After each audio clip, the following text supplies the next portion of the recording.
नमस्कार।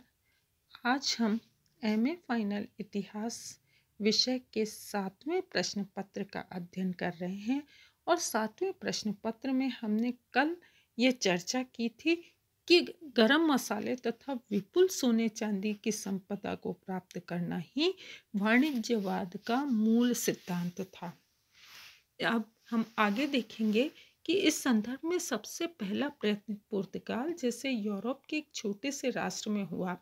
पुर्तगाली नाविक वास्को डिगामा ने 1498 में भारत के पश्चिमी तट पर कालीकट नामक बंदरगाह पर पहुंचा और यूरोप की भारत से समुद्र मार्ग के द्वारा व्यापार की नींव डाली। 16वीं शताब्दी के मध्य में पुर्तगालियों ने लंका के कई प्रदेश जीत लिए थे तथा भारत में गोवा, दमन, दीव आदि स्थानों पर अपनी बस्तियां बसा ली थी, परंतु डच और अंग्रेजों से संघर्ष के कारण शीघ्र ही उनकी शक्ति क्षीण हो गई। परंतु भारत के कुछ भाग पर उनका प्रभुत्व 20वीं शताब्दी के मध्य तक बना रहा। डचों ने भी 1602 में ईस्ट इंडिया कंपनी के व्यापार का विस्तार करने के लिए इसकी स्थापना की।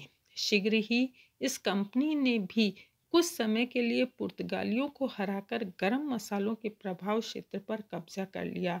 उन्होंने भी भारत के अनेक बस्तियों और व्यापारिक कारखाने स्थापित किए जो पुलिकुत, सूरत, चिनसुरा, कासिम बाजार, नागापट्टनम, कोचीन आदि स्थानों पर थे।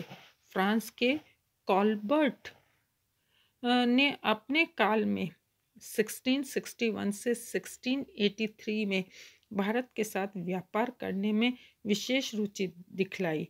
उसने व्यापार के लिए अनेक विदेशी कंपनियों की स्थापना की थी, जैसे east India company, West Indian company आदि। ये कंपनियां सरकारी सहायता से स्थापित की गई थी।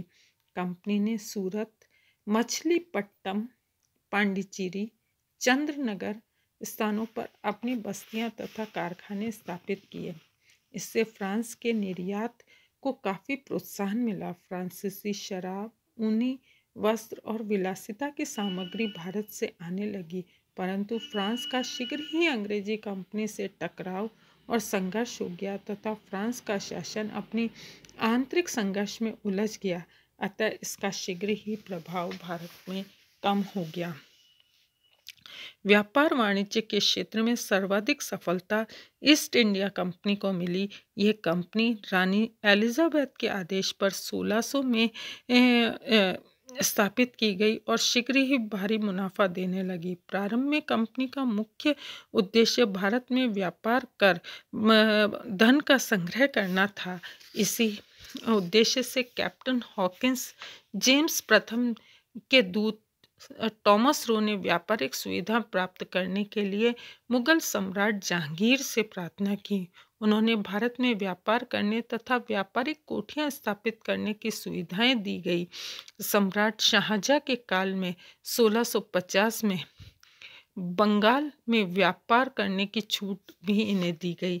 इन सब सुविधाओं का अंग्रेजों ने पूरा लाभ उठाया।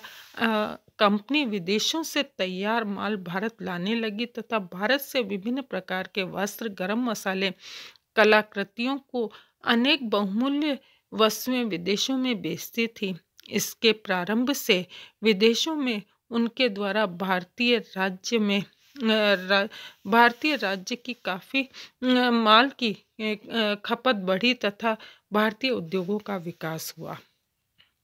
इस प्रकार हम देखते हैं कि भारत में वाणिज्यवाद को बढ़ावा देने के लिए चारों देश पुर्तगाल, डच, फ्रांसीसी और इंग्लैंड के बीच प्रतिस्पर्धा हुई और धीरे धीरे इस प्रतिस्पर्धा में केवल अंग्रेज बचे और ईस्ट इंडिया कंपनी ने भारत में 1857 तक जो है व्यापार किया।